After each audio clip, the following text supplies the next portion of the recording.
क्या आपको कभी कभी अंडकोश में भारीपन, खिंचाव या दर्द महसूस होता है, या फिर डॉक्टर ने आपको बताया है कि आपको वेरिकोसील की प्रॉब्लम है, यानी कि अंडकोश में नसें फैल गई है और आपके अंडकोश में दर्द भी होता है? अगर हाँ, तो ये वीडियो आपके लिए बहुत ज़रूरी है। हेलो एंड नमस्कार, मैं डॉक्टर हिमांशु पराशर। आज इस वीडियो में मैं आपको ऐसे एक्सरसाइजेस के बारे में बताऊंगा जो वेरिकोसील पेशेंट के लिए वरदान है। अगर आप अपनी होम्योपैथिक मेडिसिन के साथ इन एक्सरसाइज को रेगुलर करते हैं तो आपके वेरिकोसील में काफ़ी आराम मिलेगा। आपके अंडकोश की जो नसें मोटी हो गई हैं वो मजबूत होंगी और वहाँ पे ब्लड सर्कुलेशन इंप्रूव होगा और एंड में आपका वेरिकोसील ठीक हो जाएगा। तो चलिए जानते हैं ऐसी कौन सी एक्सरसाइज है जो वेरिकोसील पेशेंट कर सकते हैं। पहली एक्सरसाइज है विपरीत करनी आसन।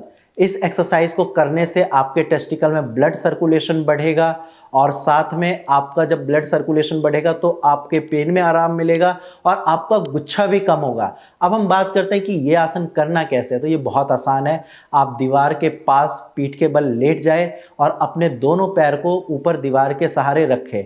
ये आसन आपको रेगुलर 10 से 15 मिनट करना है। जब आप ये एक्सरसाइज रेगुलर करोगे आप खुद देखोगे कि आपका गुच्छा कम हो गया है।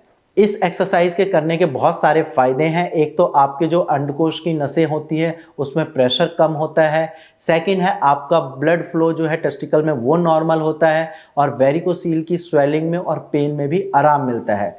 सेकंड, अगर हम आसन की बात करें तो वो है सेतु बंधासन यानी कि ब्रिज पोज। यह आसन आपके पेल्विक फ्लोर के जो मसल्स है उसको स्ट्रॉन्ग करती है और आपके अंडकोश तक ब्लड सप्लाई को बढ़ाते हैं।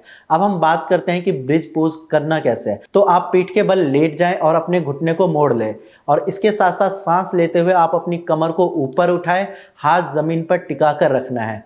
20 सेकंड तक होल्ड करिए और धीरे धीरे करके नीचे आइए। इस आसन को करने से आपको बहुत सारे फायदे हो सकते हैं, जैसे कि आपकी जो वेन्स है उसमें फ्लेक्सिबिलिटी बढ़ेगी, आपका स्पर्म काउंट इंप्रूव होगा। थर्ड आसन की हम बात करते हैं वो है भुजंगासन। भुजंगासन को करना कैसे? तो आप पेट के बल लेट जाए, हथेली अपनी छाती के पास रखें और सांस लेते हुए सिर और छाती को ऊपर उठाए और 15 से 20 सेकंड तक आप इस पोजीशन को होल्ड करके रखना है। इसके क्या क्या फ़ायदे हैं? तो फ़ायदा ये है कि आपके टेस्टिकुलर नसों में जो है फ्लो बढ़ता है, यानी कि ब्लड सर्कुलेशन इंप्रूव होता है। नेक्स्ट आसन की हम बात करते हैं नौकासन यानी कि बोट पोज। अब बात करते हैं कि बोट पोज को करना कैसे है। तो आप पीठ के बल लेट जाइए, एक साथ दोनों पैर और हाथ ऊपर उठाए, शरीर को वी आकार में लेकर जाना है और 15 सेकंड तक इसको होल्ड करना है और फिर धीरे धीरे आप अपनी नॉर्मल पोजीशन में आए। अगर आप इन एक्सरसाइज को रेगुलर करते हो तो आप खुद देखोगे कि आपके वेरिकोसील की प्रॉब्लम में काफ़ी आराम मिला है, क्योंकि ये वो एक्सरसाइज है जो आपके टेस्टिकल तक ब्लड सर्कुलेशन बढ़ाएगी। और जब एक बार आपके टेस्टिकल में ब्लड सर्कुलेशन बढ़ेगा तो जो आपको गुच्छे की प्रॉब्लम है उसमें आपको काफ़ी आराम मिलेगा।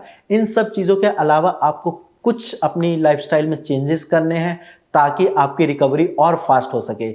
जैसे कि आपको हमेशा स्क्रॉटल सपोर्टर पहन के रखना है। स्क्रॉटल सपोर्टर पहनिए या फिर वी शेप का अंडरवियर पहनना है, एक साइज छोटा, ताकि आपके टेस्टिकल को हैंगिंग की प्रॉब्लम से बचाया जा सके। इसके साथ साथ आपको मास्टरबेशन नहीं करना है, ज़्यादा देर खड़े नहीं रहना है, बाइक, स्कूटी, कोई भी टू व्हीलर नहीं चलाना है, ना ही पीछे बैठना है। और जब भी नहाने जाते हैं तो आपको थोड़ी देर अपने अंडकोश को नॉर्मल पानी में डुबोकर रखना है। ये सारी चीज़ें अगर आप करते हो और जो मैंने आपको आसन बताया साथ में उसको भी फॉलो करते हो और अपनी होम्योपैथिक मेडिसिन टाइम से लेते हो तो आपका भी वेरिकोसील बिल्कुल जड़ से ठीक हो सकता है, क्योंकि भारत होम्योपैथी ने ये एक बार नहीं हज़ारों बार करके दिखाया है। वेरिकोसील पेशेंट की बीमारी को जड़ से ठीक किया है और आज वो पेशेंट अपनी लाइफ अच्छे से एंजॉय कर पा रहे हैं। अब उनको दोबारा होने का खतरा भी नहीं है। तो आप भी अपने वेरिकोसील की प्रॉब्लम को ठीक कर सकते हैं। आज की वीडियो में इतना ही। धन्यवाद।